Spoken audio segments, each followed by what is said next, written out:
Anime are some of the most versatile pieces of media ever. Like movie and TV show, they can tell any type of story. And even in the realm of shonen, you don't have to look for to see that there are no shonen that does the exact same thing. And even fairytail that a lot of people hate is like this. But what does fairytail does that is like no other shonen? Well, maybe that is only for me, but the thing I like about fairytail is that it's designed with one thing in mind, and that is to be fun. Now you say, but bruh, isn't that something I could say about any shonen? Isn't Dragon Ball fun? Well, yes, but that isn't quite what I mean by fun. Let me explain. But now if you wanted an in-depth defense of what fairytail allegedly does wrong, go watch our other video that Blue made on the channel. It's really good and my video will not really touch on this. Okay, now that this is out of the way, what do I mean by fairytail is fun? Well, I mean that Hiro Mashima's manga are more about making you have fun, or be hype in general, or feel stuff while watching the manga than anything else. To always give you something new without trying to reinvent the wheel. The arc aren't too long, they give fight to every main character in almost every arc. Sometimes it even feels episodic in a way, but you are always watching something cool. The art is nice, it's super easy to read, it never feels messy on the eye. In the manga, it's clean. The characters are quirky like in One Piece and My Hero, and the fights are hype. There isn't too many transformations in the show, but the characters still get Dragon Ball like power up when they are losing sometimes. It's explained why they do so if you pay attention to. It's nothing revolutionary, but it's fun. You can not like this type of story. Like I said, there is a shonen for everyone, but that doesn't mean fairytail is bad. Fairytail is mostly a mix between One Piece and Dragon Ball, I'd say, without being one or the other completely. The arcs are shorter like in Dragon Ball, and it's more about the epic fight than the complex storytelling, making the pacing faster, which you can like or dislike. But each arc still gives you a lot more world building about the place Natsu visit than Dragon Ball ever would, and has the cast to visit new place almost each arc. But I think this is why, and also that Mashima is clearly a fan of One Piece, taking a lot of inspiration from it, that a lot of people can seem to not only compare the two, but also put them on the same standard, when fairytail doesn't want to do the same thing One Piece does. It's just made by someone that like One Piece. It has the world building element of One Piece, but has its overall storytelling much closer to something like Dragon Ball, with a Mashima twist.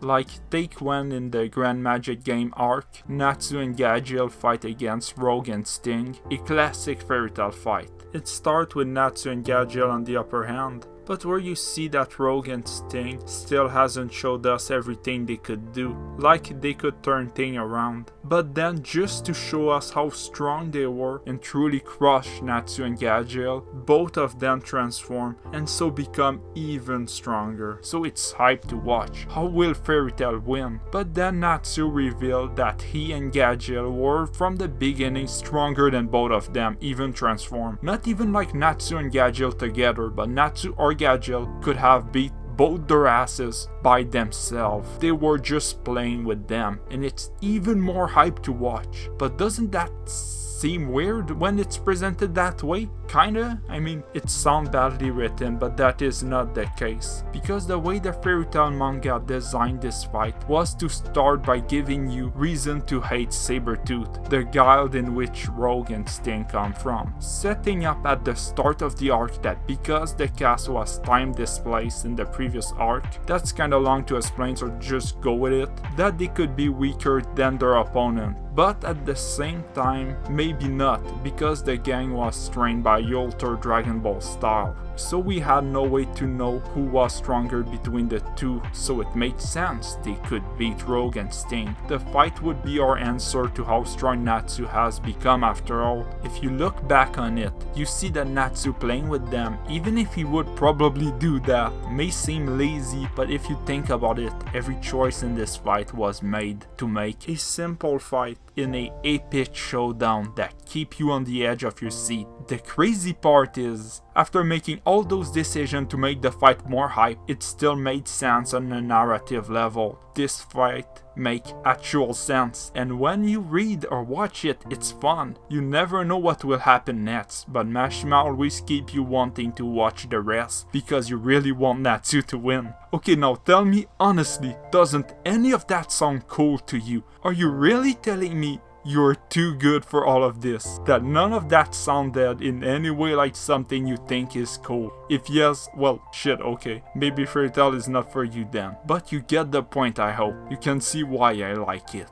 You can dislike fairytale, hate fairytale, I am not saying the bullshit. Come on guys, it's a shonen, who cares if it doesn't make sense? Because it does, it matters. But I think fairytale does make just as much sense as most shonen. I think fairytale makes sense. I think it's just not what a lot of people wanted it to be. Because if you want One Piece, you have no other choice than to read or watch One Piece. Plus, is it really that bad to write your story that way? Because now compare that to the Dragon Ball fight against Nappa, where you see a lot of the previously established sidecast die to Nappa after a year of training, where they arguably became in that year stronger than they did in all their life, in all chapter even until that point. Especially someone like Krillin that was always weaker than Goku, and Goku with Piccolo were easily way weaker than Raditz. So in a single year, Krillin, I will repeat, in a single year, he became not only stronger than one Saberman or one Raditz, but 6 Raditz. He was weaker than Goku that was weaker than Raditz. He could now kill 6 Raditz in one attack. Sure, he killed 3 but shot 6 beams of the same strength. So he could have killed up to 6. And after that, he still had plenty of energy to fight. Think about it, it's insane. Krillin didn't get to train with a legendary master that trained only him to achieve this strength. He just did a training Goku did when he was a kid. And this training made him more or less equal to Piccolo after his 1-year training. The character that was at the time Goku's rival. But watching the fight, you don't think about that. You want Krillin to avenge Yamcha. Hey, at the time Yamcha wasn't a joke yet. Like,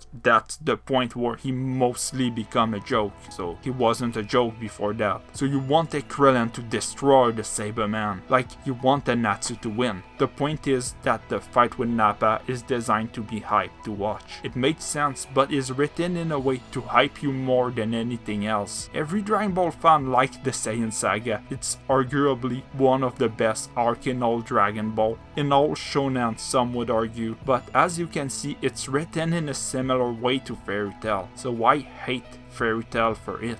And this is what I mean by fairytale is fun. Sure, if you look deep enough, you will find inconsistency. Most shonen have some of them. Naruto and even One Piece. One Piece is also fun, but it's not the same type of fun. In One Piece, a exposition chapter is fun because of the theory you watch on YouTube afterward, or because it will pay off later on in a satisfying way. Fairytale is because the exposition chapter is a beach chapter with a lot of comedy or something else crazy like this. Not saying there are no classic exposition chapter in fairytale. The point is, fairytale is different, but it's not in any way a bad thing. You just don't have to like it. But that doesn't mean my tastes are bad because I do. I like One Piece too, or Naruto, or Bleach, or Dragon Ball, Demon Slayer too, but all for different reasons. At the end of the day, I like fairytale, and it's kinda important to me in a way. Because no matter what happened to me in real life, each week I had something fun to read, and the manga never really failed to make me happy while reading it.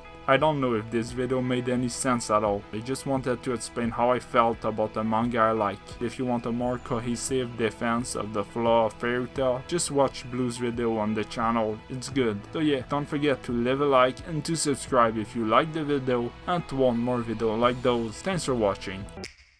Take me back to a place where I felt at home. Take me back to a day when we weren't alone. Take me back to an age when the world felt small.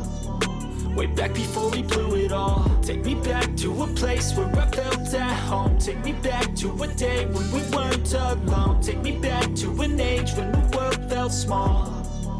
Way back before we blew it all. Too many things going on, I can't keep track of them all. From people dropping